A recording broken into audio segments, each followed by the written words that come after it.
नमस्कार। आई love Tata Motors और इसकी एक बहुत बड़ी वजह भी है।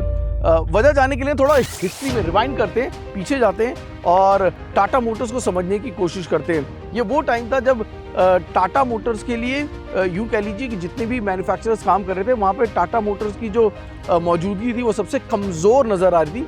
ये वो टाइम था जब नैनो, जो कि एक बहुत बड़ा सपना था, वो फ्लॉप हो गया था। मांजा, जेस्ट, बोल्ट, ये जो गाड़ियाँ थी वो कुछ खास कर नहीं पाई थी और मारुति का जो शेयर था वो लगातार बढ़ता जा रहा था। लोग ह्यूंडई को भी पसंद कर रहे थे और बीच में कहीं होंडा, फोर्ड ये भी मार्केट को ले रहे थे।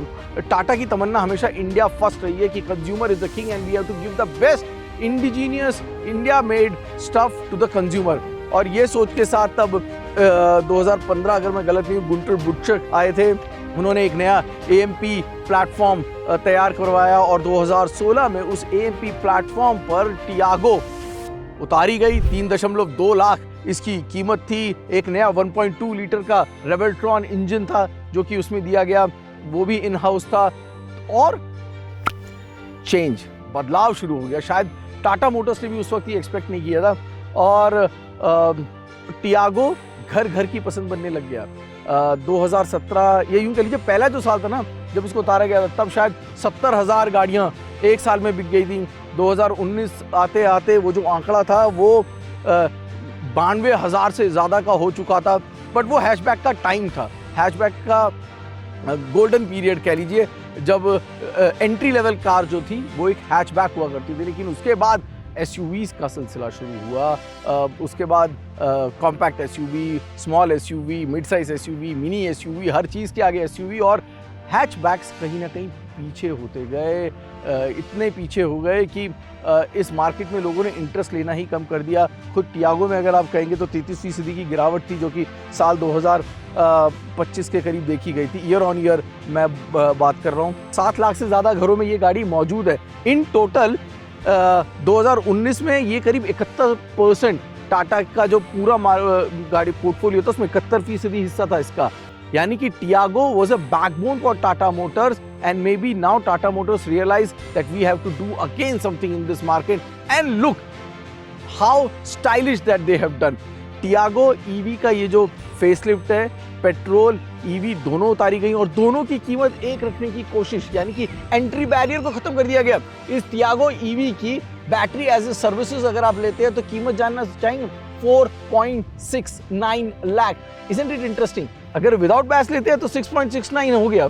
4.69 में अगर घर ले जाते हैं ₹2.30 प्रति किलोमीटर आपको एक्स्ट्रा देने पड़ेंगे। आप EMI कैलकुलेट कर लीजिए या फिर जो एक्स्ट्रा दे रहे हैं वो कैलकुलेट कर लीजिए, जो सस्ता पड़ रहा है उसमें आप ले जा सकते हैं। 9.99 लाख इसके टॉप वेरिएंट की कीमत है और ये है वो खूबसूरत EV जो कि पहले महंगी थी, अब 1 लाख रुपए सस्ती हो चुकी है। इलेक्ट्रिक गाड़ियों को मास मार्केट में डेमोक्रेटाइज करने के लिए टेक्नोलॉजी पे काम कर ना कर सिर्फ इसकी रेंज को बढ़ाया बल्कि इसकी कीमत को, इसके एंट्री पॉइंट को भी कम करके दिखाया। That's the reason I love Tata Motors. अब डिजाइन देख लेते हैं and you tell me whether you like the design और नॉट।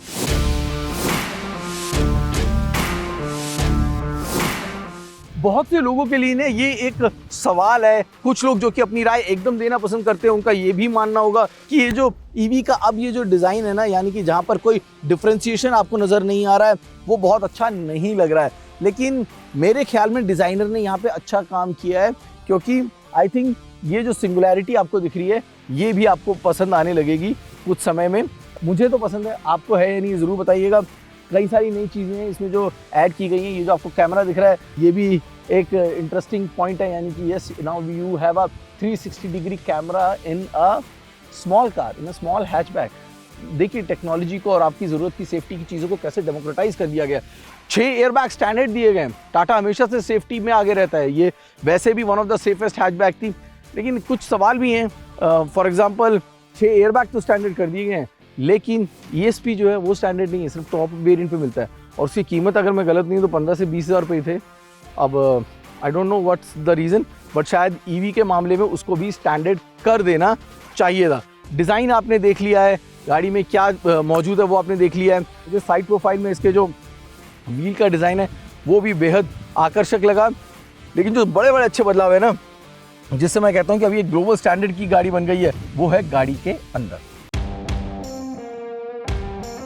लवली, ऐसा इसलिए बोल रहा हूँ क्योंकि टाटा मोटर्स ने ये जो रिसर्जेंस दिखा है ना, जितनी भी गाड़ियाँ आ रही हैं सभी में आपको प्रीमियम क्वालिटी, टेक्नोलॉजी का बेहतरीन इस्तेमाल, अच्छा टच एंड फील, ये सभी कुछ देखने को मिलेगा।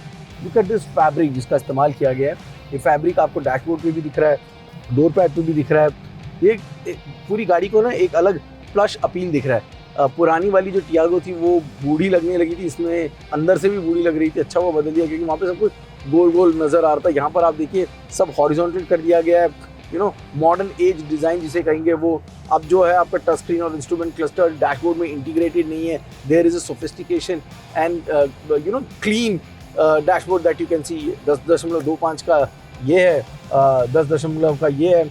और अगर आपने टाटा की बाकी गाड़ियाँ इस्तेमाल करी है, जिस तरीके का अच्छा आपको टच एंड फील मिलता है, वैसा ही टच एंड फील आपको इसमें भी देखने को मिल रहा है। Seems very neat and very clean. इसके अलावा आप पोजीशनिंग देखेंगे, ये जितने भी एलिमेंट्स दिख रहे हैं ना, मुझे सब अच्छे लग रहे हैं। डुअल चार्जिंग पैड दे रखा है, लेकिन this is not a wireless charging pad. हाँ, this is just charging pad. यहाँ पे 2 सी टाइप चार्जिंग पोर्ट ज़रूर दे रखे हैं। 45 का था, अब 65 वाट का है, जो कि यहाँ पर दिया गया है, which is a good addition. Storage space, ये पूरे का पूरा जो लेआउट दिख रहा है ना, एब्सोल्युटली न्यू है, which is very good. Now this is looking more Rumi, more up market and future ready. Very nice work Indeed Tata Motors. Storage space भी डिसेंट दिया गया। मुझे ना सीट की कुशनिंग में भी अच्छा खासा बदलाव दिख रहा है, और ये बकेट शेप बना दी गई है। So even for long drives ये एक अच्छी गाड़ी साबित होगी। एक और बड़ा इंटरेस्टिंग चेंज है ना, आप स्टीयरिंग व्हील पर देख सकते हैं। एक तो डिज़ाइन बिल्कुल नया है, ऊपर से अब जो बैजिंग, जहाँ पे अब टाटा मोटर्स का जो टी नज़र आता था वो टी हट गया है। यहाँ पे Tata.EV लिख दिया गया। I think this is the first car जहाँ स्टीयरिंग पर आपको टाटा का लोगो नज़र नहीं आएगा। In future also I believe जो भी इलेक्ट्रिक गाड़ियाँ .EV जो हैं उन सब में अब शायद इसी तरीके से स्टीयरिंग पे विदाउट द टी बैजिंग आएगी। बाहर ज़रूर टी का बैज लगा हुआ है क्योंकि वो टाटा मोटर्स की आइडेंटिटी है, इसलिए वो वहाँ पर दिखेगा। यहाँ पर खेल सकते थे नीट बनाने के लिए, and this is looking good. 20% recycle material, ये जो आप डैशबोर्ड जो देख रहे हैं, फैब्रिक वगैरह देख रहे हैं, प्लास्टिक जो देख रहे हैं, क्वालिटी इतनी टॉप नॉच नहीं कहूँगा प्लास्टिक क्वालिटी की, लेकिन ध्यान रखिए this is entry level budget car. हाँ, इलेक्ट्रिक को जिस तरह से उन्होंने घर घर की बात बनाया है, CNG का भी इस्तेमाल काफ़ी हो रहा है। हाइब्रिड की कहानी अभी शायद नहीं होगी क्योंकि वो एक सीढ़ी की टाटा मोटर्स एंड रिजल्ट पे नहीं देखती है। कुल मिला के टाटा मोटर्स का ये जो कैबिन है, ये एक छोटी फैमिली के लिए अच्छा लग रहा है, लेकिन क्या छोटी फैमिली के लिए प्रैक्टिकल भी है, क्योंकि एक इलेक्ट्रिक गाड़ी है। इसके रेंज को अब एनहांस ज़रूर कर दिया गया है, 315 किलोमीटर तक का बताया जा रहा है। लेकिन मेरा मानना है कि अगर 5 व्यक्ति इसमें बैठे हों, 3 दिन का सामान अगर रखा हो गाड़ी में, तो क्या ये गाड़ी जाएगी? शायद मुश्किल होगा। और ख़ासकर गर्म इलाकों में, दिल्ली मुंबई जैसे शहर जहाँ पर AC फुल पे चलाया जा रहा होगा, या बाकी जो फैक्टर्स हैं वो इम्प्लीमेंट होंगे, ऐसे में हाईवे पे जाने का तो मैं कभी नहीं मशवरा दूंगा। खासकर अगर आप Tier 2 Tier 3 सिटीज़ में रहते हैं। वो व्यूअर्स या वो कस्टमर्स जो लॉन्ग ड्राइव पे जाना पसंद करते हैं, हाईवेज़ का काफ़ी इस्तेमाल करते हैं, स्टेट टू स्टेट जाते हैं, वो भी फैमिली के साथ, उनको ना मैं कुछ चीज़ें ज़रूर बताना चाहूँगा। अगर फैमिली के साथ जाएंगे, आपके पास 2-4 पेटियाँ तो होंगी ना कम से कम। For that this boot space is not enough. 230 litre का करीब बूट स्पेस है। आप एक बड़ा बैग, एक छोटा बैग ही डाल सकते हैं, और 3-4 बंदे अगर जा रहे हैं साथ में, तो कम से कम 2-3 बैग तो आपके रहेंगे। ऐसे में boot space is not enough. अब लॉन्ग ड्राइव पे जा रहे हैं तो आपको रेंज भी चाहिए होगी। यहाँ पर रेंज भी सिटी कम्यूटिंग के लिए ठीक है, क्योंकि मेरा मानना है, क्योंकि हमने पहले इस गाड़ी को इस्तेमाल कर रखा है, और रेंज जो एक्सटेंड हुई है उसको भी अगर हम कंसिडरेशन में लेते हैं, तो भी मुझे लगता है 205-210 किलोमीटर उससे ज़्यादा की रेंज शायद आपको ना मिल पाए। ऐसे में one state to another state is going to be a challenge, क्योंकि infrastructure from my experience what I have seen on the road is not good enough. आपको ढूंढना पड़ता है, ढूंढ के 4 में से 1 आपको चलता हुआ मिलता है। जो 1 चलता हुआ मिलता है उसमें आपको 4 बंदे भी खड़े हुए मिलते हैं, 4 बंदे खड़े भी मिलेंगे, और आपको वहाँ शेड नहीं मिलेगा, आपको वहाँ रुकने की जगह नहीं मिलेगी. So there are an number of complications that still in terms of infrastructure the states, the OEMs, all the players जिनकी इसमें भागीदारी होती है उनको मिलकर काम करना पड़ेगा. हाँ, बट सिटी कम्यूटिंग की बात हो रही है जहाँ पर आपके इंफ्रास्ट्रक्चर मौजूद है, बैटरी स्टेशन मौजूद है, आपके घर में चार्जिंग सॉकेट मौजूद है जो कि रात को आप जहाँ गाड़ी लगा सकें, यानी कि ग्राउंड फ्लोर वगैरह में रहते हैं. For all those people this is a very good car. और वो भी तब जब आपका एंट्री पॉइंट इसका बहुत कम हो चुका है, तब जब पेट्रोल के दाम लगातार बढ़ते जा रहे हैं, तब जब टाटा ने इस पर इतना सारा काम किया है, अंदर से प्लस बना दिया है, प्रीमियम बना दिया है और बहुत सारे एडिशंस सेफ्टी के मुतल्लिक किए हैं. This is a car that adds value to the customer, to the nation and to the whole EV ecosystem. In total अब आप इस टियागो EV में क्या नया है, क्या अच्छा है, क्या बुरा है, ये सभी कुछ समझ गए होंगे. क्या सस्ता है तो बेहतर है कहा जा सकता है इसके लिए? आई वुड से यस, क्योंकि इसमें 10 में से 8 चीज़ें सही हैं और EV को डेमोक्रेटाइज करने में शायद ये गाड़ी अपनी बहुत बड़ी भूमिका निभा सकती है. कई सारे मैन्युफैक्चरर, मैं नाम नहीं लूँगा, लेकिन बातें बहुत करी गई हैं, बट उन्होंने कुछ ऐसा किया नहीं. फर्स्ट मूवर जहाँ पर जब लोग तैयार नहीं हो रहे थे, तब टाटा मोटर्स ने ही पहला कदम उठाया था. चाहे वो इंफ्रास्ट्रक्चर के लहजे से हो, लोगों को जागरूक करने के लहजे से हो, या फिर गाड़ियाँ उतारने के लहजे से हो. अब EV में बहुत तेज़ी से ग्रोथ ज़रूर देखी जा रही है और बाकी मैन्युफैक्चरर्स की गाड़ियाँ भी इस साल से उतरनी शुरू भी हो जाएंगी. कई सारी आ रखी हैं, लेकिन घर घर पहुँचे उस मामले में ऐसे चीज़ें ज़रूरी हैं, यानी कि कम कीमत, अफोर्डेबिलिटी, बैटरी जो कि ज़्यादा चल सके.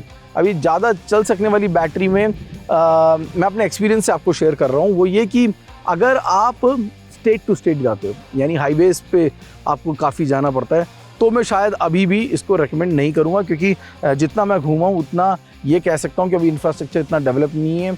कई बार परेशानियाँ होती हैं, चार्जिंग नहीं मिल पाता है. लेकिन अगर आप सिटी कम्यूटिंग के लिए इलेक्ट्रिक लेने, then this is actually a very very good choice.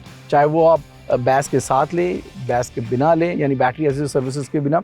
Entry point जो है अब वो बहुत ही आकर्षक हो चुका है. 4.69.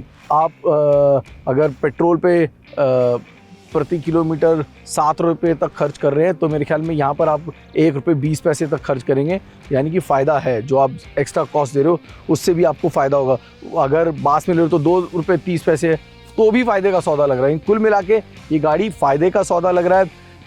कुछ ये बोलेंगे कि रीसेल का क्या होगा. 10 साल की वारंटी है इसकी बैटरी पर, कोई नहीं देता है. ये भी लोगों में एक वो इस सेगमेंट के people who keep money close to their chest, उनको और ज़्यादा एक रीसेल में भी आगे बढ़ा सकते हैं. क्योंकि रीसेल का डेटा जो है ना, वो भी एक बहुत बड़ा मायने रखता है हैचबैक सेगमेंट के लिए. क्योंकि लोग हैचबैक सेकेंड हैंड कार तो ले रहे हैं, बट शायद नई गाड़ी की बात आती है तो वो कॉम्पैक्ट SUVs या स्मॉल SUVs की तरफ जा रहे हैं. ऐसे में this also is a very good point. In total I like the car, I love the car, I admire the effort done by Tata Motors and now it's to the customers. आपको क्या लग रहा है कि Tata Motors जो कर रहा है भारतीय बाज़ार के लिए वो कितना अच्छा है? इसमें जो चेंजेस हैं वो कैसे हैं? ये सभी कमेंट सेक्शन में हमारे साथ शेयर करें.